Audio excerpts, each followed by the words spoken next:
ಮನುಷ್ಯ ಸಂಬಂಧಗಳನ್ನು ಬೆಳಕಿಗೆ ತರಲು ಹವಣಿಸಿದ ವಚನ ಸಾಹಿತ್ಯ. ವಚನ ಮತ್ತು ವಚನಕಾರರ ವೈಚಾರಿಕ ಚಿಂತನೆಗಳು ಎಂದೆಂದಿಗೂ ಸಮಕಾಲೀನವಾಗಿ ನೆಲೆ ನಿಲ್ಲುತ್ತವೆ. ಇವು ಧಾರ್ಮಿಕ ಚಳುವಳಿಗಳ ಒಂದು ಉಪ ಉತ್ಪನ್ನವಾಗಿ ರಚನೆಯಾಗಿವೆ. ಇಂತಹ ವಚನಗಳ ಬಗ್ಗೆ ತಿಳಿಸುವ ಕಾರ್ಯಕ್ರಮವನ್ನು ಆಲಿಸುವುದರ ಜೊತೆಗೆ ಆಚರಿಸಿ ಅಳವಡಿಸಿಕೊಳ್ಳುವ ಕಾರ್ಯಕ್ರಮವೇ ವಚನ ವೈಭವ. ಈ ಕಾರ್ಯಕ್ರಮದ ಪ್ರಸ್ತುತಿ ರಮಣಶ್ರೀ ಉತ್ತೇಜನ ಪ್ರಶಸ್ತಿ ಪುರಸ್ಕೃತರು ಹಾಗೂ ಶೃಂಗೇರಿ ಶಂಕರ ಮಠದ ಸಮಾಜಶ್ರೀ ಪ್ರಶಸ್ತಿ ಪುರಸ್ಕೃತರಾದ ನಂಜನಗೂಡಿನ ಯೋಗ ಮಹಾಮನೆಯ ಪ್ರಧಾನ ಶಿಕ್ಷಕರು ಹಾಗೂ ಸಾವಿರಾರು ವಚನಗಳು ಕಂಠಸ್ಥಗೊಂಡಿರುವ ಶ್ರೀಯುತ ಪ್ರಕಾಶ್ ಜಿ ಉಡಿಗಾಲರವರು. ತಪ್ಪದೆ ಕೇಳಿ, ಪ್ರತಿ ಭಾನುವಾರ ಬೆಳಿಗ್ಗೆ 7:45 ಹಾಗೂ ಮರುಪ್ರಸಾರ ಪ್ರತಿ ಮಂಗಳವಾರ ಸಂಜೆ 6 ಗಂಟೆಗೆ. ಮರೆಯದೆ ಕೇಳಿ ನಿಮ್ಮ ನೆಚ್ಚಿನ ಜನಧ್ವನಿ ಬಾನುಲಿ ಕೇಂದ್ರದಲ್ಲಿ.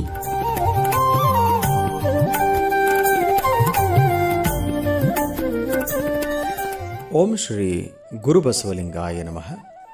ನಿಸರ್ಗದ ಸ್ವರ್ಗ ಕಾಶ್ಮೀರ, ಸೌಂದರ್ಯದ ನಿಕ್ಷೇಪ, ಇಳೆಯ ಸೊಬಗಿನ ಕಳೆ. ಇಲ್ಲಿನ ಒಂದು ಭಾಗವಾದ 1,00,000 ದೊರೆಯಾಗಿದ್ದಂಥವರು ಮಹಾದೇವ ಭೂಪಾಲ. ಅವನ ರಾಣಿ ಗಂಗಾದೇವಿ. ರಾಜ ಮಹಾದೇವ ಭೂಪಾಲನಿಗೆ ಶಿವಭಕ್ತರೆಂದರೆ ಬಹಳ ಭಕ್ತಿ ನಿಷ್ಠೆ. ಅವನಿಗೆ ತಕ್ಕ ಸತಿ ರಾಣಿ ಗಂಗಾದೇವಿಯೂ ಕೂಡ. ನಿತ್ಯ 6,000 ಶಿವಭಕ್ತರಿಗೆ ದಾಸೋಹ ಮಾಡುತ್ತಿದ್ದರೆಂದು ತಿಳಿದು ಬರುತ್ತದೆ. ಕಲ್ಯಾಣದಲ್ಲಿನ ಬಸವಣ್ಣನವರ ವ್ಯಕ್ತಿತ್ವಕ್ಕೆ ಮಾರು ಹೋಗಿ ಆ ಎಲ್ಲ ಶಿವಭಕ್ತರು ಕ್ರಮೇಣ ಕಲ್ಯಾಣಕ್ಕೆ ಹೋದರೆಂದು ರಾಜನ ದಾಸೋಹನ ಸ್ವೀಕರಿಸಲು ಜಂಗಮರೆ ಇಲ್ಲದಾಗುತ್ತಾರೆಂದು ನಾವು ತಿಳಿದು ಬರುತ್ತದೆ. ಇದನ್ನು ಅರಿತಂತಹ ರಾಜ ಭೂಪಾಲ ಕಲ್ಯಾಣವನ್ನು ನೋಡಿಕೊಂಡು ಬರಲು ಚೋರ ಚಿಕ್ಕಯ್ಯನನ್ನು ಕಲ್ಯಾಣಕ್ಕೆ ಕಳುಹಿಸುತ್ತಾರೆ. ಚಿಕ್ಕಯ್ಯನು ಕಲ್ಯಾಣದಲ್ಲಿ ವೇಷಧಾರಿಯಾಗಿ ಬಂದು ಬಸವಣ್ಣನವರ ಮಹಾಮನೆಯ ದಾಸೋಹದಲ್ಲಿ ಭಾಗವಹಿಸುತ್ತಾನೆ. ಇದನ್ನು ಅರಿತಂತಹ ಬಸವಣ್ಣನವರು ತಮ್ಮ ಜ್ಞಾನದ ಬೆಳಗಿನಿಂದ ತಿಳಿದು ಅವರು ಹೇಳುತ್ತಾರೆ, ಲಾಂಛನವ ಕಂಡು ನಂಬುವೆ, ಅವರ ಅಂತರಂಗವ ನೀವೇ ಬಲ್ಲಿರಿ, ತೊತ್ತಿಂಗೆ ತೊತ್ತು ಕೆಲಸವಲ್ಲದೆ ಅರಸರ ಸುದ್ದಿ ಯಮಗೆ ಕಯ್ಯ ಎಂದು ಭಾವಿಸಿ ಅವರು ಚಿಕ್ಕಯ್ಯನನ್ನು ನಿಜವಾದ ಜಂಗಮನನ್ನು ಸತ್ಕರಿಸುವಂತೆ ಹೃದಯ ತುಂಬಿ ಸತ್ಕರಿಸುತ್ತಾರೆ. ಜ್ಯೋತಿ ಮುಟ್ಟಿದ ಭತ್ತಿಯಂತಾಯಿತ್ತು ಚಿಕ್ಕಯ್ಯನ ಮನಸ್ಥಿತಿ. ಚೋರಮೂರ್ತಿ ಚರಮೂರ್ತಿ ಆಗುತ್ತಾರೆ. ಬಸವಣ್ಣನವರ ಅಡಿಧಾವರ್ಗಳಿಗೆ ಎರಗಿ ಕ್ಷಮೆಯ ಬೇಡಿಕೊಂಡು ಶರಣರ ಬಳಗದಲ್ಲಿ ಸೇರಿಕೊಳ್ಳುತ್ತಾರೆ. ಈ ವಿಚಾರ ಮಹಾದೇವ ಭೂಪಾಲನಿಗೆ ತಿಳಿಯುತ್ತದೆ. ರಾಜನ ಮನ ಬದಲಾಗುತ್ತದೆ. ಅರಸೊತ್ತಿಗೆಯ ಸಿರಿ ಸುಖ ಭೋಗ ಎಲ್ಲವೂ ಒಮ್ಮೆಗೆ ಬೇಡವೆಂದೆನಿಸುತ್ತದೆ. ಭೋಗದ ಮೇಲೆ ತ್ಯಾಗವು ವಿಜಯ ಸಾಧಿಸುತ್ತದೆ. ರಾಜ ಪದವಿಯನ್ನು ತೊರೆದು ಕಲ್ಯಾಣದ ಕಡೆಗೆ ಸಾಗಲು ಭೂಪಾಲ ಸಿದ್ಧನಾಗುತ್ತಾನೆ. ಇದನ್ನು ಅರಿತಂತಹ ಗಂಗಾದೇವಿಯು ಕೂಡ ತನ್ನ ಎಲ್ಲ ರತ್ನ ಆಭರಣಗಳನ್ನು ತೆಗೆದಿಟ್ಟು ರುದ್ರಾಕ್ಷಿಯನ್ನು ಧರಿಸಿ ಪೀತಾಂಬರವನ್ನು ತೊಟ್ಟು ಪತಿಯೊಡನೆ ತಾವು ಕೂಡ ಕಲ್ಯಾಣದ ಕಡೆಗೆ ಸಾಗಿಬಿಡುತ್ತಾರೆ. ಕಲ್ಯಾಣಕ್ಕೆ ಬಂದಂತಹ ರಾಜದಂಪತಿಗಳಿಗೆ ಕಲ್ಯಾಣದಲ್ಲಿನ ಶರಣರು ಅತ್ಯಂತ ಆನಂದದಿಂದ ಸ್ವಾಗತ ಮಾಡುತ್ತಾರೆ. ಅನುಭವ ಮಂಟಪವು ಮಹಾದೇವ ಭೂಪಾಲನನ್ನು ಮೋಳಿಗೆಯ ಮಾರಯ್ಯನನ್ನಾಗಿ, ರಾಣಿ ಗಂಗಾದೇವಿಯವರನ್ನು ಮಹಾದೇವಿಯವರನ್ನಾಗಿ ಮಾರ್ಪಾಡು ಮಾಡುತ್ತದೆ.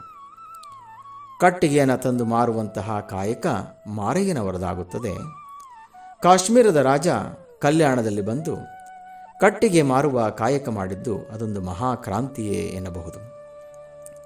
ಮೋಳಿಗೆಯ ಮಾರಯ್ಯನವರ 820 ವಚನಗಳನ್ನು ಸಮಗ್ರ ವಚನ ಸಂಪುಟದ 8ನೇ ಆವೃತ್ತಿಯಲ್ಲಿ ಡಾಕ್ಟರ್ BR ಹಿರೇಮಠರವರು ಸಂಪಾದಿಸಿ ನಮಗೆ ನೀಡಿದ್ದಾರೆ. ಮಾರಯ್ಯನವರು ತಮ್ಮ ವಚನಗಳಲ್ಲಿ ನಮಗೆ ತಿಳಿಸಿರುವ ವಿಚಾರಗಳನ್ನು ಅರಿಯಲು ಪ್ರಯತ್ನ ಮಾಡೋಣ. ಬಹಳ ಮುಖ್ಯವಾಗಿ ರಾಜನಾಗಿದ್ದಂತಹ ಮಾರಯ್ಯನವರು ಬದುಕಿಗೆ ಬೇಕಾಗಿರೋದು ಯಾವುದು ಯಾವುದಲ್ಲ ಎನ್ನುವುದನ್ನು ತಮ್ಮ ವಚನ ಸಾಹಿತ್ಯದಲ್ಲಿ ತಿಳಿಸಿರುವುದನ್ನು ನಾವು ಕಾಣಬಹುದಾಗಿದೆ. ಒಂದು ಪ್ರಸಿದ್ಧವಾದಂತಹ ಮಾರಯ್ಯನವರ ವಚನದಿಂದ ಇವತ್ತಿನ ವಚನ ವಿಶ್ಲೇಷಣೆಯ ನುಡಿ ಸಂಚಿಕೆಯನ್ನು ಪ್ರಾರಂಭ ಮಾಡೋಣ. ಅವರು ಹೇಳುತ್ತಾರೆ, ಆನೆ ಕುದುರೆ ಭಂಡಾರವಿದ್ದರೇನು, ತಾನುಂಬುದು ಪಡಿಯಕ್ಕಿ ಒಂದಾವಿನ ಹಾಲು, ಮಲಗುವುದು ಅರ್ಧ ಮಂಚ, ಈ ಹುರುಳಿಲ್ಲದ ಸಿರಿಯ ನೆಚ್ಚಿ ಕೆಡಬೇಡ ಮನುಜ, ಒಡಲು ಭೂಮಿಯ ಸಂಗ ಒಡವೆ ತಾನೇನಪ್ಪುದೋ, ಕೈವಿಡಿದ ಮಡದಿ ಪರರ ಸಂಘ, ಪ್ರಾಣ ವಾಯುವಿನ ಸಂಘ, ಸಾವಿಂಗೆ ಸಂಗಡವಾರು ಇಲ್ಲ ಕಾಣ, ಸಾವಿಂಗೆ ಸಂಗಡವಾರು ಇಲ್ಲ ಕಾಣ, ನಿಖಳಂಕ ಮಲ್ಲಿಕಾರ್ಜುನ, ನಿಖಳಂಕ ಮಲ್ಲಿಕಾರ್ಜುನ. ಮಾರಯ್ಯನವರು ಬಹಳ ಚೆನ್ನಾಗಿ ಹೇಳುತ್ತಾರೆ. ಅವರು ಹೇಳುತ್ತಾರೆ, ನಮ್ಮಲ್ಲಿ ಆನೆ ಕುದುರೆ ಹಣ ಭಂಡಾರವೇ ಇರಬಹುದು, ಆದರೆ ನಾವು ಬದುಕಲಿಕ್ಕಾಗಿ ಸೇವಿಸುವುದು ಸ್ವಲ್ಪ ಅನ್ನ, ಕುಡಿಯಲು ಸ್ವಲ್ಪ ಹಾಲು ಮಾತ್ರ. ಹಾಗೆ ಮುಂದೆ ಹೋಗಿ ಹೇಳುತ್ತಾರೆ, ನಮ್ಮ ಅರಮನೆಯಲ್ಲಿ ಸಾಕಷ್ಟು ಕೊಠಡಿಗಳಿರಬಹುದು, ಮಲಗಲಿಕ್ಕೆ ಅನೇಕ ವಿಧವಾದಂತಹ ಮಂಚಗಳಿರಬಹುದು, ಆದರೆ ಎಲ್ಲರಂತೆ ಮಲಗುವುದು ಮಂಚದ ಅರ್ಧ ಭಾಗದಲ್ಲಿ ಮಾತ್ರ ಎಂದು ಬಿಡುತ್ತಾರೆ. ಹಾಗಾಗಿ ಈ ಸಿರಿ ಸಂಪತ್ತು ಇದ್ದರೆ ಮಾತ್ರ ಬದುಕು ಸುಂದರ ಎಂದು ಭಾವಿಸಿ ಅದನ್ನು ಸಂಪಾದನೆ ಮಾಡಲು ಹೆಣಗಾಡುವುದು ಬೇಡ. ಏಕೆಂದರೆ ಜೀವಿಸಲಿಕ್ಕೆ ಬೇಕಾಗಿರುವುದು ಸಿರಿ ಸಂಪತ್ತಲ್ಲ, ಊಟ ವಸತಿ ಮಾತ್ರ ಎನ್ನುತ್ತಾರೆ. ಇನ್ನು ಮುಂದೆ ಹೋಗಿ ಹೇಳುತ್ತಾರೆ, ಈ ದೇಹ ಕೊನೆಗೆ ಭೂಮಿಯಡೆಗೆ ಸಾಗಿ ಅದರ ಸಂಗವಾಗುತ್ತದೆ. ನಮ್ಮೊಳಗಿನ ಪ್ರಾಣ ಇಲ್ಲಿನ ವಾಯುವಿನ ಜೊತೆ ಹೋಗಿಬಿಡುತ್ತದೆ. ಒಡವೆ ಆಭರಣ ಅದು ಯಾರನ್ನು ಸೇರುತ್ತದೋ, ಯಾರನ್ನು ಅಪ್ಪಿಕೊಳ್ಳುತ್ತದೋ ಅದಕ್ಕೆ ತಿಳಿದಿರುವುದಿಲ್ಲ. ಕೈ ಹಿಡಿದ ಹೆಂಡತಿಯೂ ಕೂಡ ಮಕ್ಕಳು ಮೊಮ್ಮಕ್ಕಳು ಎಂದು ಚಿತ್ತ ಅತ್ತ ಕಡೆ ಹರಿಯುತ್ತದೆ. ನಮ್ಮ ಸಾವು ನಮ್ಮನ್ನು ಅಪ್ಪಿಕೊಳ್ಳುತ್ತದೆ. ನಮ್ಮದೆಂದು ಭಾವಿಸಿದ್ದಂತಹ ಯಾವುದು ಕೂಡ ನಮ್ಮದಲ್ಲದಾಗುತ್ತದೆ. ಹಾಗಾಗಿ ಈ ದೇಹ ಇರುವವರೆಗೆ ನಮ್ಮದೆನ್ನುವುದು ಯಾವುದೂ ಇಲ್ಲ ಎನ್ನುವ ಭಾವದಿಂದ ಎಲ್ಲರೊಡನೆ ಬದುಕಿ, ಎಲ್ಲರೊಡನೆ ಬಾಳಿ, ಎಲ್ಲರ ಮನದಲ್ಲಿ ನೆಲೆಸಿ ಭೂಮಿಯ ಸಂಗವ ಮಾಡುವುದು ಲೇಸು ಎಂದು ಬಿಡುತ್ತಾರೆ ಮೋಳಿಗೆಯ ಮಾರಯ್ಯನವರು. ಎಂತಹ ಉನ್ನತವಾದಂತಹ ಚಿಂತನೆ ಮಾರಯ್ಯನವರದು. ಮನುಷ್ಯ ಇಂತಹ ಚಿಂತನೆಗೆ ಸಾಗಬೇಕು ಎನ್ನುವುದು ಅವರ ಇಚ್ಛೆಯಾಗಿದೆ. ಆದರೆ ಅದು ಬಹಳ ಕಷ್ಟ. ಪ್ರಸ್ತುತ ಸಮಾಜ ಪ್ರತಿಯೊಂದಕ್ಕೂ ಒಡೆದಾಡುತ್ತಾ ನನ್ನದು ತನ್ನದು ಎಂದು ಬದುಕುತ್ತಿದೆ. ತನ್ನ ತಂದೆ ತಾಯಿಗಳು ಕೂಡಿಟ್ಟಂತಹ ಆಸ್ತಿಯನ್ನು ತಂದೆ ತಾಯಿಗಳಿಗೆ ಕೊಡದೆ ಕಿತ್ತು ತಿನ್ನುವಂತಹ ಸಮಾಜ ಇದಾಗಿದೆ. ಮಾರಯ್ಯನವರ ಚಿಂತನೆ ಯಾವಾಗ ಈ ಜಗತ್ತಿನ ಮನುಜನಿಗೆ ಅರ್ಥವಾಗುತ್ತದೋ ತಿಳಿಯದು. ಒಂದಲ್ಲ ಒಂದು ದಿನ ತಿಳಿಯುತ್ತದೆ ಎಂದು ಆಶಿಸೋಣ. ಮಾರಯ್ಯನವರು ಸಮಾಜದಲ್ಲಿ ಅನೇಕರು ನೀತಿಯನ್ನು ಹೇಳುತ್ತಾ ಅನೀತಿವಂತರಾಗಿ ಬಾಳುತ್ತಿದ್ದಾರೆ, ಇದು ಸರಿಯಿಲ್ಲ ಎನ್ನುತ್ತಾರೆ. ವಚನ ಹೀಗಿದೆ, ಅದ್ವೈತವ ಹೇಳುವ ಹಿರಿಯರೆಲ್ಲರೂ ದ್ವೈತಕ್ಕೊಳಗಾದರು, ನಿಸ್ಸಂಸಾರವ ಹೇಳುವ ಹಿರಿಯರೆಲ್ಲರೂ ಸಂಸಾರ ಸಾರವ ಚಪ್ ಇರಿದು ಕೆಟ್ಟರು, ಭಕ್ತರಿಗೆ ನಿತ್ಯವೆಲ್ಲವೆಂದು ಹೇಳಿ ತಾವು ಅನಿತ್ಯವ ಹಿಡಿದು ಪಾಶಕ್ಕೆ ಸಿಕ್ಕಿ ಸತ್ತುದ ಅರಿಯರು, ನಾವು ಮುಕ್ತರಾದವೆಂಬ ಭ್ರಷ್ಟರು ನೋಡ, ನನಗಿನ್ನೆತ್ತಣ ಮುಕ್ತಿ ಎಂದಂಜಿದೆ, ನಿಕಳಂಕ ಮಲ್ಲಿಕಾರ್ಜುನ ಎನಗಂಜಿದೆ ಎನಗಂಜಿದೆ. ಮಾರಯ್ಯನವರು ಹೇಳುತ್ತಾರೆ, ಜೀವಾತ್ಮ ಮತ್ತು ಪರಮಾತ್ಮ ಬೇರೆ ಬೇರೆಯಲ್ಲ, ಒಂದೇ ಎನ್ನುವ ಅದ್ವೈತವನ್ನು ಹೇಳುವಂತಹ ಅನೇಕ ಹಿರಿಯರು ಜೀವಾತ್ಮನೊಡನೆ ಪರಮಾತ್ಮನನ್ನು ಐಕ್ಯಗೊಳಿಸದೆ ಕೇವಲ ಹೊರಗೆ ಪೂಜಿಸುತ್ತಾ ದ್ವೈತಿಗಳಾಗಿದ್ದಾರೆ ಎಂದು ಬಿಡುತ್ತಾರೆ. ಸಂಸಾರದಲ್ಲಿದ್ದು ಕೂಡ ಸಂಸಾರದಲ್ಲಿ ಇಲ್ಲದ ಹಾಗೆ ಇರುವ ವಿಚಾರವನ್ನು ತಿಳಿಸುತ್ತಾ ತಾವು ಮಾತ್ರ ಸಂಸಾರದಲ್ಲಿ ಮುಳುಗಿ ತಮ್ಮನ್ನೇ ಮರೆತಿರುವುದನ್ನು ನಾವು ಕಾಣುತ್ತಿದ್ದೇವೆ ಎಂದು ಬಿಡುತ್ತಾರೆ ಮಾರಯ್ಯನವರು. ಯಾವುದು ಸತ್ಯ, ಯಾವುದು ನಿತ್ಯ, ಯಾವುದು ಅನಿತ್ಯ ಎನ್ನುವುದನ್ನು ಭಕ್ತರಿಗೆ ಬೋಧಿಸುತ್ತಾ ತಾವು ಮಾತ್ರ ಅನಿತ್ಯದಲ್ಲಿ ಮುಳುಗಿ ಬದುಕನ್ನು ಸವೆಸುತ್ತಿದ್ದಾರೆ ಎನ್ನುತ್ತಾರೆ. ಜಗತ್ತಿಗೆ ನಾವು ಮುಕ್ತರೆಂದು ಶ್ರೇಷ್ಠರೆಂದು ತೋರಿಸಿಕೊಳ್ಳುವಂತಹ ಇಂತಹ ಭ್ರಷ್ಟರನ್ನು, ಮತಿಹೀನರನ್ನು ಕಂಡು ನನಗೆ ನಾಚಿಕೆಯಾಗುತ್ತಿದೆ ಎನ್ನುತ್ತಾರೆ ಮಾರಯ್ಯನವರು. ಎಂತಹ ವಿಚಾರ! ಅಂದಿನ ಸಮಾಜದಲ್ಲೇ ಇಂತಹ ಜನರಿದ್ದರೇನೋ ಎಂದು ಕಂಡುಬರುತ್ತದೆ. ಪ್ರಸ್ತುತ ಸಮಾಜದಲ್ಲಿ ಇಂತಹವರ ಸಂಖ್ಯೆ ಬಹಳದೆ. ಮಾರಯ್ಯನವರು ತಿಳಿಸಿದ ಹಾಗೆ ಅನೇಕರು ಜಗತ್ತಿಗೆ ಉಪದೇಶ ಮಾಡುತ್ತಾ ತಾವು ಮಾತ್ರ ಅನೀತಿವಂತರಾಗಿ ಬದುಕುತ್ತಾ ಜನರಿಗೆ ವಂಚನೆ ಮೋಸ ಮಾಡುತ್ತಾ ಕಪಟಿಗಳ ಹಾಗೆ ಬದುಕುವವರು ಅನೇಕರಿದ್ದಾರೆ. ಇಂತಹವರ ಬಗ್ಗೆ ಮಾರಯ್ಯನವರು ತಿಳಿಸಿದ ಹಾಗೆ ಎಚ್ಚರ ವಹಿಸಬೇಕಾಗುತ್ತದೆ. ಮಾರಯ್ಯನವರು ನಡೆ ನುಡಿ ಶುದ್ಧತ್ವಕ್ಕೆ ಹೆಚ್ಚು ಒತ್ತನ್ನು ಕೊಟ್ಟಿದ್ದರು ಎನ್ನುವುದು ಅವರ ಅನೇಕ ವಚನಗಳಲ್ಲಿ ಕಂಡುಬರುತ್ತದೆ. ನಡೆ ನುಡಿ ಶುದ್ಧವಿಲ್ಲದೆ ನುಡಿಯುವವರ ನಡೆಯುವವರ ಶಿವ ಮೆಚ್ಚ ಎನ್ನುತ್ತಾರೆ. ಅದಕ್ಕೆ ಅನೇಕ ಶರಣರು ನಡೆನುಡಿ ಶುದ್ಧತ್ವವೇ ನಿಜ ಶರಣತ್ವ ಎಂದಿದ್ದಾರೆ. ಮಾರಯ್ಯನವರ ಒಂದು ವಚನ ಹೀಗಿದೆ. ಅವರು ಹೇಳುತ್ತಾರೆ, ಆದ್ಯರ ವಚನವ ನೋಡಿ ಓದಿ ಹೇಳಿದಲ್ಲಿ ಫಲವೇನಿ ಭೋ, ತನ್ನಂತೆ ವಚನವಿಲ್ಲ ವಚನದಂತೆ ತಾನಿಲ್ಲ. ನುಡಿಯಲ್ಲಿ ಅದ್ವೈತವ ನುಡಿದು ನಡೆಯಲ್ಲಿ ಅಧಮರಾದಡೆ ಶಿವಶರಣರು ಅದೆಂತ ಮೆಚ್ಚುವರಯ್ಯ. ಇದು ಕಾರಣ ಅವರ ನಡೆ ನುಡಿ ಶುದ್ಧವಿಲ್ಲವಾಗಿ ಅವರಿಗೆ ಗುರುಲಿಂಗ ಜಂಗಮ ಪಾದೋದಕ ಪ್ರಸಾದ ವಿಭೂತಿ ರುದ್ರಾಕ್ಷಿ ಪಂಚಮ ಪಂಚಾಕ್ಷರವಿಲ್ಲ. ಇಂತಿವಿಲ್ಲದೆ ಬರಿಯ ಮಾತಿನಲ್ಲಿ ಬೊಮ್ಮವ ನುಡಿವ ಬ್ರಹ್ಮೇತಿಕಾರರ ಮೆಚ್ಚ ನಿಖಳಂಕ ಮಲ್ಲಿಕಾರ್ಜುನ, ಮೆಚ್ಚ ನಿಖಳಂಕ ಮಲ್ಲಿಕಾರ್ಜುನ. ಮಾರಯ್ಯನವರ ವಿಚಾರಧಾರೆ ಬಹಳ ಚೆನ್ನಾಗಿದೆ. ಅವರು ಹೇಳುತ್ತಾರೆ, ಕೇವಲ ಹಿರಿಯರ ವಚನಗಳನ್ನು ಓದಿದರೆ ಸಾಲದು, ಕೇಳಿದರೆ ಸಾಲದು, ವಚನದಂತೆ ನಡೆ ನುಡಿ ಇರಬೇಕು ಎನ್ನುತ್ತಾರೆ. ಪ್ರಸ್ತುತ ಸಮಾಜದಲ್ಲಿ ಮಾರಯ್ಯನವರು ತಿಳಿಸಿದಂತೆ ಉತ್ತಮವನ್ನು ಓದುವವರು ಕೇಳುವವರು ಬಹಳಷ್ಟು ಜನರಿದ್ದಾರೆ. ಆದರೆ ಓದಿನಂತೆ ಕೇಳಿದಂತೆ ಇರಲು ಪ್ರಯತ್ನಿಸುತ್ತಿಲ್ಲ. ಸಂಸಾರ ಕುಟುಂಬ ಎನ್ನುವುದನ್ನು ತಿಳಿಸಿ ಅದರೆಡೆಗೆ ಸಾಗಲು ಸಾಧ್ಯವಾಗುತ್ತಿಲ್ಲ ಎಂದು ಬಿಡುತ್ತಾರೆ. ಹಾಗಾಗಿ ಶರಣರ ಸಂತರ ನುಡಿಗಳು ಉಪದೇಶಗಳು ಕೇವಲ ಓದುವ ಕೇಳುವ ಸರಕಾಗಿದೆ ಎನ್ನಿಸುತ್ತದೆ. ಇತ್ತೀಚೆಗೆ ಇವುಗಳನ್ನೂ ಓದಲು ಕೇಳಲು ಕೂಡ ಜನ ಹೋಗುತ್ತಿಲ್ಲ. ಯಾಕೆಂದರೆ ಅವರು ಈಗಾಗಲೇ ನಿರ್ಧರಿಸಿಯಾಗಿದೆ, ನಾವು ಅದನ್ನು ಓದುವುದರಿಂದ ಕೇಳುವುದರಿಂದ ಪ್ರಯೋಜನವಿಲ್ಲವೆಂದು, ನಾವು ಅತ್ತ ಕಡೆ ಸಾಗಲು ಸಾಧ್ಯವಿಲ್ಲವೆಂದು ತೀರ್ಮಾನಿಸಿದ್ದಂತೆ ಕಾಣುತ್ತದೆ. ಇದನ್ನು ಮಾರಯ್ಯನವರು ಅಂದೇ ತಮ್ಮ ವಚನದಲ್ಲಿ ತಿಳಿಸಿದ್ದಾರೆ. ಕೇವಲ ಅದ್ವೈತವ ನುಡಿದು ದ್ವೈತದಲ್ಲಿ ನಡೆದರೆ ಶಿವಶರಣರು ಮೆಚ್ಚುವರೇ ಎಂದು ಪ್ರಶ್ನೆ ಮಾಡಿಬಿಡುತ್ತಾರೆ. ಎಂತಹ ನಡೆನುಡಿ ಮಾತುಗಳು! ಇಂತಹ ನಡೆನುಡಿ ಶುದ್ಧವಿಲ್ಲದವರಿಗೆ ಅಷ್ಟಾವರಣವಾದಂತಹ ಗುರು ಲಿಂಗ ಜಂಗಮ ಪಾದೋದಕ ಪ್ರಸಾದ ವಿಭೂತಿ ರುದ್ರಾಕ್ಷಿ ಮಹಾಮಂತ್ರ ಇವುಗಳ ಫಲ ದೊರೆಯುವುದಾದರೂ ಹೇಗೆ ಎಂದು ಪ್ರಶ್ನೆ ಮಾಡುತ್ತಾರೆ.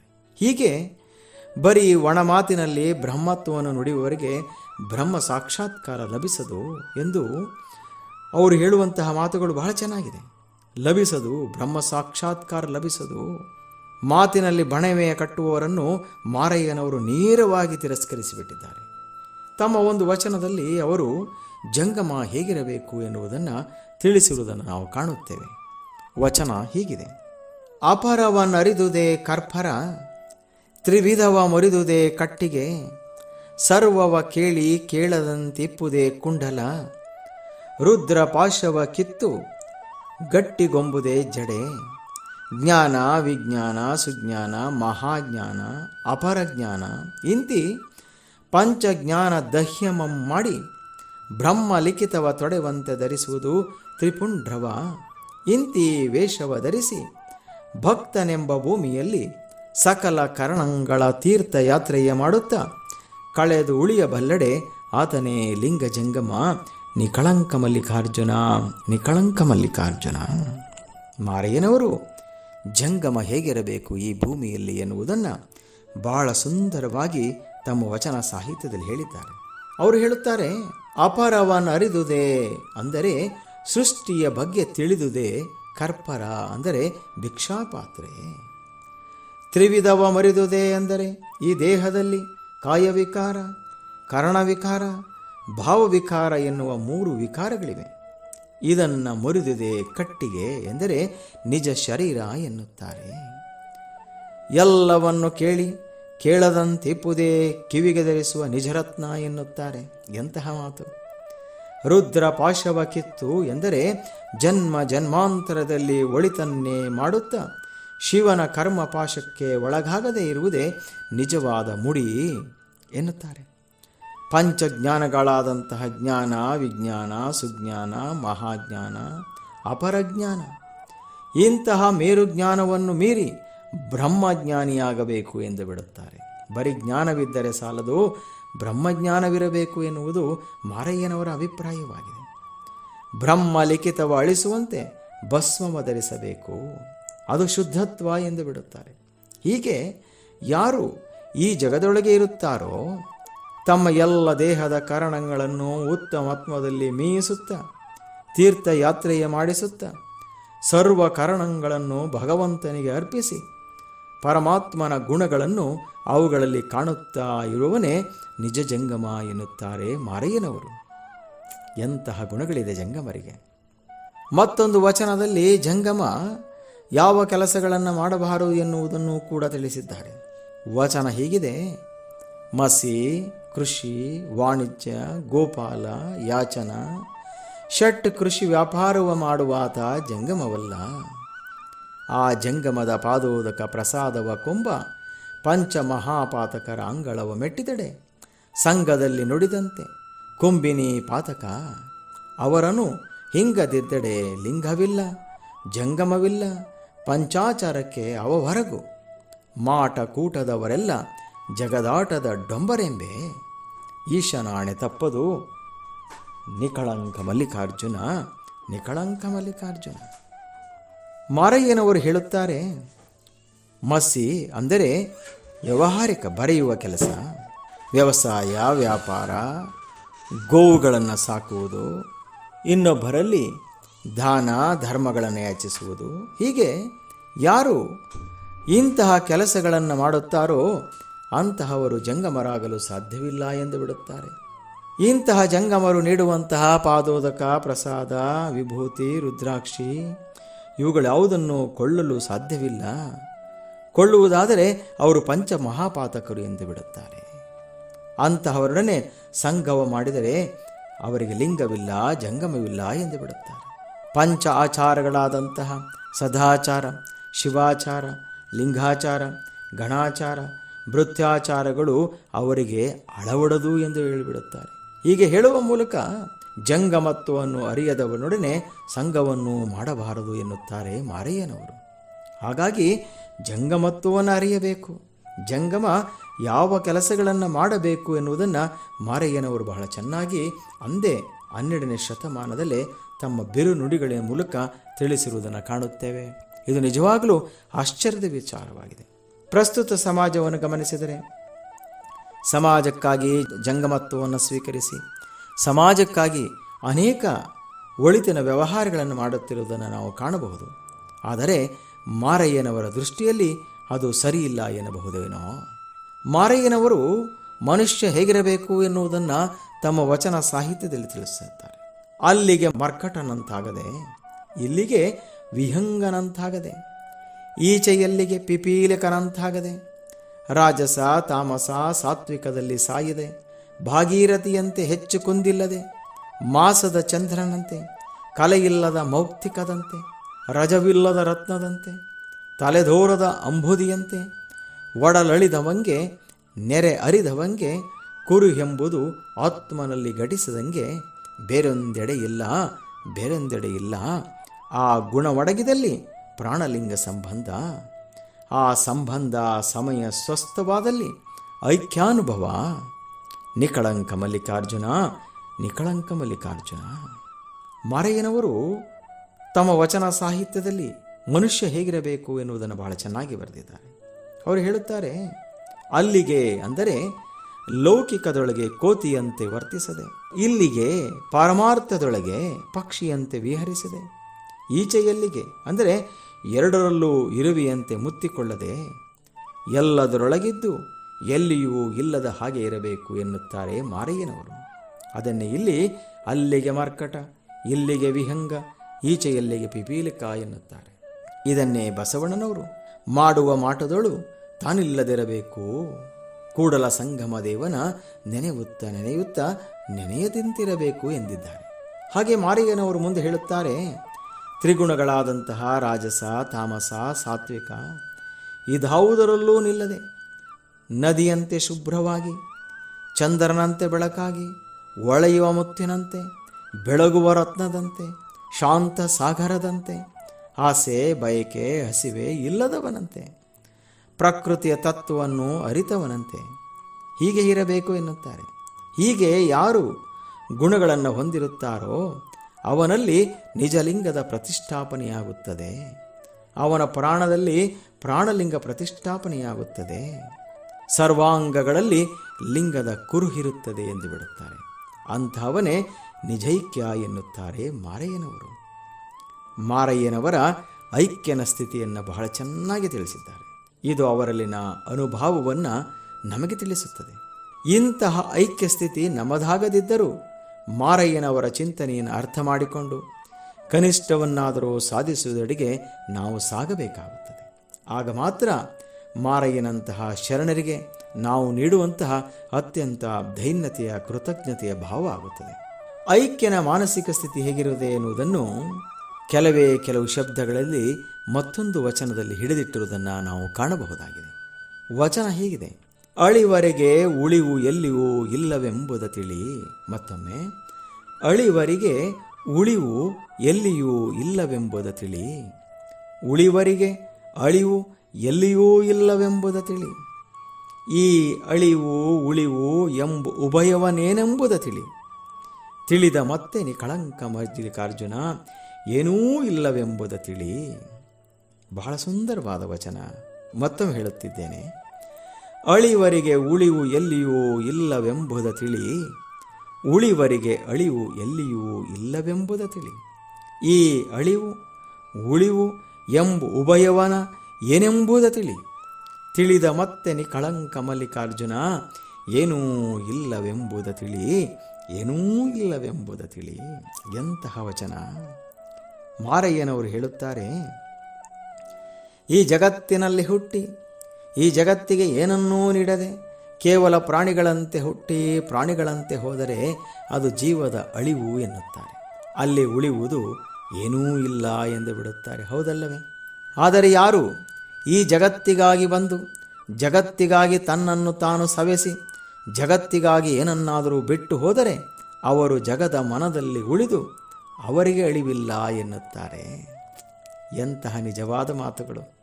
ಹಾಗಾಗಿ ಇಂತಹ ಅಳಿವು ಉಳಿವಿನ ಬಗ್ಗೆ ತಿಳಿಯುವುದು ಬಹಳ ಮುಖ್ಯ ಎನ್ನುತ್ತಾರೆ ಮಾರಯ್ಯನವರು. ಹಾಗೆ ತಿಳಿದಾಗ ಮಾತ್ರ ಭಗವಂತನ ನಿಜದ ಅರಿವು ನಮಗಾಗುತ್ತದೆ ಎನ್ನುತ್ತಾರೆ ಮಾರಯ್ಯನವರು. ಮಾರಯ್ಯನವರ ಅಳಿವು ಉಳಿವು ಎನ್ನುವಂತಹ ವಿಚಾರ ಬಹಳ ಸುಂದರ. ನಾವು ಅಳಿದಾಗ ನಾವು ಉಳಿಯುವುದಿಲ್ಲ, ನಾವು ಉಳಿದಾಗ ಅಳಿಯುವುದಿಲ್ಲ. ಎಂತಹ ಮಾತು! ಮಾರಯ್ಯನವರು ಬೆಡಗಿನ ವಚನಗಳನ್ನು ಕೂಡ ರಚಿಸಿರುವುದನ್ನು ನಾವು ಕಾಣಬಹುದಾಗಿದೆ. ಒಂದು ಬೆಡಗಿನ ವಚನಗಳು ಎಂದರೆ ವಚನದ ಅರ್ಥ ಮೇಲ್ಮುಖವಾಗಿ ತಿಳಿಯುವುದಿಲ್ಲ. ಮೇಲಿನ ಅರ್ಥವೇ ಬೇರೆ, ಒಳಗಿನ ಅರ್ಥವೇ ಬೇರೆ, ನಿಗೂಢವಾಗಿರುತ್ತದೆ. ಹಾಗಾಗಿ ಅದಕ್ಕೆ ಬೆಡಗಿನ ವಚನಗಳು ಎಂದು ಕರೆಯಲಾಗಿದೆ. ಅನುಭಾವಿಗಳ ಅನುಭವದ ಆಧಾರದ ಮೇಲೆ ಬೆಡಗಿನ ವಚನಗಳ ಅರ್ಥಗಳೂ ಕೂಡ ಬೇರೆ ಬೇರೆಯಾಗುವುದನ್ನು ನಾವು ಕಾಣಬಹುದಾಗಿದೆ. ಒಂದು ಬೆಡಗಿನ ವಚನವನ್ನು ತಿಳಿಯೋಣ. ವಚನ ಹೀಗಿದೆ: ಉರಿಯ ಬಣ್ಣದ ಸೀರೆಯನ್ನುಟ್ಟು ಹರ ಶರಣರೆಲ್ಲರೂ ಮದುವೆಗೆ ಹೋದರು. ನಿಬ್ಬಣಗನ ಹಿಂದಿಳುಹಿ ಮದುವೆಯ ಹರೆ ಮುಂದೆ ಹೋಯಿತು. ಮದುವೆಗೆ ಕೂಡಿದ ಬಂಧುಗಳೆಲ್ಲರೂ ಮದುವಳಿಗನ ಮದುವೊಳಗಿತ್ತಿಯ ಕಾಣದೆ ಕದನವಾಯಿತು. ಮದುವೆಯ ಮನೆಯಲ್ಲಿ ಈ ಗಜೆ ಬಜೆಗಂಜಿ ಹರೆಯವ ಸತ್ತ, ಎಣ್ಣೆಯ ಗಡಿಗೆ ಒಡೆಯ ಹಾಕಿದ. ಇನ್ನು ಮದುವೆಯ ಸಡಗರಬೇಕೆಂದ ನಿಕಳಂಕ ಮಲ್ಲಿಕಾರ್ಜುನ. ಬೆಳಗಿನ ವಚನವಾಗಿರುವುದರಿಂದ ಮತ್ತೊಮ್ಮೆ ವಚನವನ್ನು ಹೇಳುತ್ತಿದ್ದೇನೆ, ಕೇಳಿಸಿಕೊಳ್ಳೋಣ. ಉರಿಯ ಬಣ್ಣದ ಸೀರೆಯನ್ನುಟ್ಟು ಹರ ಶರಣರೆಲ್ಲರೂ ಮದುವೆಗೆ ಹೋದರು. ನಿಬ್ಬಣಗನ ಹಿಂದುಳಿಹಿ ಮದುವೆಯ ಹರೆ ಮುಂದೆ ಹೋಯಿತು. ಮದುವೆಗೆ ಕೂಡಿದ ಬಂಧುಗಳೆಲ್ಲರೂ ಮದುವಳಿಗನ ಮದುವೊಳಗಿತ್ತಿಯ ಕಾಣದೆ ಕದನವಾಯಿತು. ಮದುವೆಯ ಮನೆಯಲ್ಲಿನ ಈ ಗಜಬಜಗಂಜಿ ಹರೆಯವ ಸತ್ತ, ಎಣ್ಣೆಯ ಗಡಿಗೆಯ ಒಡೆಯ ಹಾಕಿದ. ಇನ್ನು ಮದುವೆಯ ಸಡಗರಬೇಕೆಂದ ನಿಕಳಂಕ ಮಲ್ಲಿಕಾರ್ಜುನ. ವಚನದಲ್ಲಿ ಕಾವಿಯನ್ನು ಧರಿಸಿ ಶರಣರು ಮದುವೆಯ ಮನೆಗೆ ಹೋಗುತ್ತಿದ್ದಾರೆ. ನಿಬ್ಬಣವನ್ನು ಹಿಂದಿಕ್ಕಿ ಹರೆಯದವರು ಅಂದರೆ ಓಲಗದವರು ಬಂಧುಗಳೆಲ್ಲರೂ ಮುಂದೆ ಹೋದರು.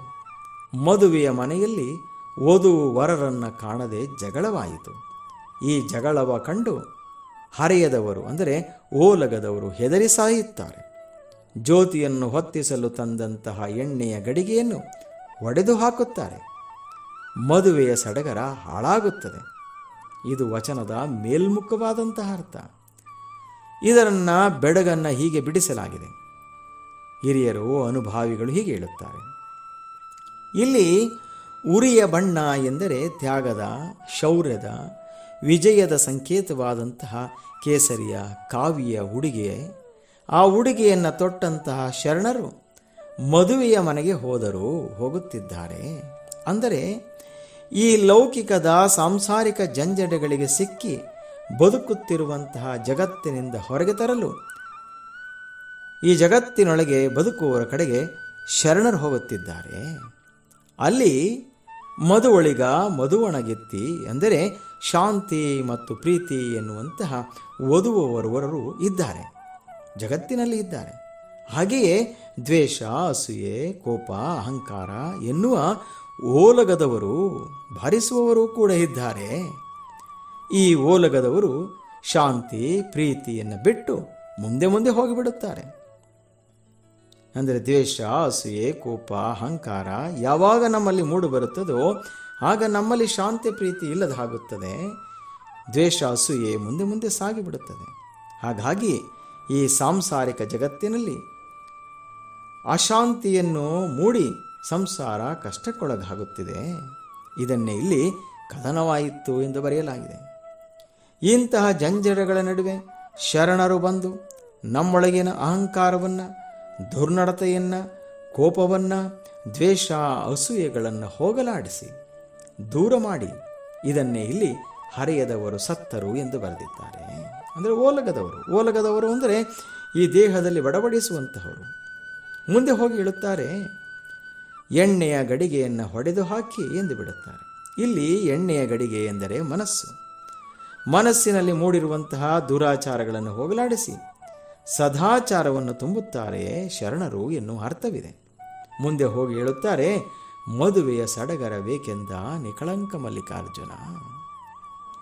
ಯಾವಾಗ ನಮ್ಮೊಳಗೆ ಸದಾಚಾರ ನೆಲೆಸುತ್ತದೋ ಆಗ ಸಂಸಾರದ ಜಂಜಡ ಬೇಕೆ ಎಂದು ಬಿಡುತ್ತಾರೆ. ಹೀಗೆ ಜಗತ್ತಿನ ಜಂಜಾಟಕ್ಕೆ ಹೊರಳಗಾಗಿ ನರಳುವವರನ್ನು ಶರಣರು ಹೊರಗೆ ತರುವಂತಹ ಶಕ್ತಿ ಇದೆ ಎನ್ನುವ ವಿಷಯವನ್ನು ತಮ್ಮ ವಚನದ ಮೂಲಕ ಸಾರಿ ತಿಳಿಸಿದ್ದಾರೆ. ಶರಣರು ಭಕ್ತಿಯ ಬೆಳಸನ್ನು ಬೆತ್ತಿ ಬೆಳೆದಂತಹವರು. ಆ ಭಕ್ತಿಯ ಶಕ್ತಿಯನ್ನು ತಮ್ಮ ವಚನದಲ್ಲಿ ಮಾರಿಯನವರು ಹೀಗೆ ತಿಳಿಸಿದ್ದಾರೆ. ಅವರು ಹೇಳುತ್ತಾರೆ, ದಯವೇ ಭಕ್ತಿಗೆ ಬೀಜ, ಭಕ್ತಿಯೇ ಮುಕ್ತಿಗೆ ಬೀಜ, ಮುಕ್ತಿಯೇ ಸತ್ಯಕ್ಕೆ ಬೀಜ, ಸತ್ಯವೇ ಫಲಕ್ಕೆ ಬೀಜ, ಫಲವೇ ಭವಕ್ಕೆ ಬೀಜ. ಇಂತಿ ಭೇದವ ಭೇದಿಸಿ ಶ್ರುತಿ ಸ್ಮೃತಿ ತತ್ವಗಳಿಂದ ಬೇಡಿದವರಿಗೆ ಬಯಕೆಯ ಕೊಟ್ಟು ಬೇಡದವರಿಗೆ ನಿಜವನ್ನಿತ್ತು ಲೇಸು ಕಷ್ಟವೆಂಬುದ ಸಂಪಾದಿಸದೆ ಉಭಯದ ತೆರನ ಸಂಧನ್ ಅರಿದಪ್ಪ ಲಿಂಗಾಂಗಿಗೆ ಆತನಂಗಕ್ಕಿನ್ನಾವುದು ಸರಿ, ಅಂಗಕ್ಕಿನ್ನಾವುದು ಸರಿ ನಿಖಳಂಕ ಮಲ್ಲಿಕಾರ್ಜುನ. ಎಷ್ಟು ಸುಂದರವಾಗಿ ಬರೆಯುತ್ತಾರೆ ಮಾರಯ್ಯನವರು. ಅವರು ಹೇಳುತ್ತಾರೆ, ದಯೆಯಿಂದ ಭಕ್ತಿ, ಭಕ್ತಿಯಿಂದ ಮುಕ್ತಿ, ಮುಕ್ತಿ ಮಾರ್ಗದಿಂದ ಸತ್ಯದ ಫಲ ದೊರೆಯುತ್ತದೆ ಎನ್ನುತ್ತಾರೆ. ಸತ್ಯದ ಫಲದಿಂದ ಈ ಜಗದಲ್ಲಿ ನಾವು ಸಂತೋಷದಿಂದ ಬದುಕಬಹುದು ಎನ್ನುತ್ತಾರೆ. ಅದುವೇ ಭಕ್ತಿಯ ನಿಜದ ಫಲ ಎನ್ನುತ್ತಾರೆ ಮಾರಯ್ಯನವರು. ಇಲ್ಲಿ ಭಕ್ತಿ ಎಂದರೆ ಪ್ರಕೃತಿಯ ತತ್ವವಾದ ಎಲ್ಲರಿಗಾಗಿ ಎನ್ನುವ ತತ್ವಕ್ಕೆ ತಲೆಬಾಗಿ, ಎಲ್ಲರಿಗಾಗಿ ಇದು ಪ್ರಕೃತಿ ತತ್ವ, ಅದಕ್ಕೆ ತಲೆಬಾಗಿ ಅದರಂತೆ ಇರುವುದೇ ಆಗಿದೆ. ಇಂತಹ ತತ್ವದ ಬದುಕು ಸುಂದರ ಬದುಕಾಗುತ್ತದೆ, ಅದು ಭಕ್ತಿಯ ಬೆಳಸು ಎನ್ನುತ್ತಾರೆ ಮಾರಯ್ಯನವರು. ಇಂತಹ ಭಕ್ತಿಯ ಬೆಳಸನ್ನು ಬಿತ್ತಿ ಬೆಳೆಯಬೇಕು ಎನ್ನುವುದು ಮಾರಯ್ಯನವರ ಚಿಂತನೆಯಾಗಿದೆ. ಇಂತಹ ಚಿಂತನೆಗಳನ್ನು ಇಂದು ತಿಳಿಸುತ್ತಾ ಇಂದಿನ ನುಡಿ ಸಂಚಿಕೆಯನ್ನು ಪೂರ್ಣಗೊಳಿಸುತ್ತಿದ್ದೇನೆ. ಸರ್ವರಿಗೂ ಧನ್ಯವಾದಗಳು. ಓಂ ಶ್ರೀ ಗುರುಬಸವಲಿಂಗಾಯ ನಮಃ.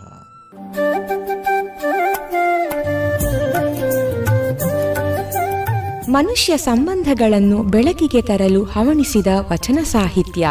ವಚನ ಮತ್ತು ವಚನಕಾರರ ವೈಚಾರಿಕ ಚಿಂತನೆಗಳು ಎಂದೆಂದಿಗೂ ಸಮಕಾಲೀನವಾಗಿ ನೆಲೆ ನಿಲ್ಲುತ್ತವೆ.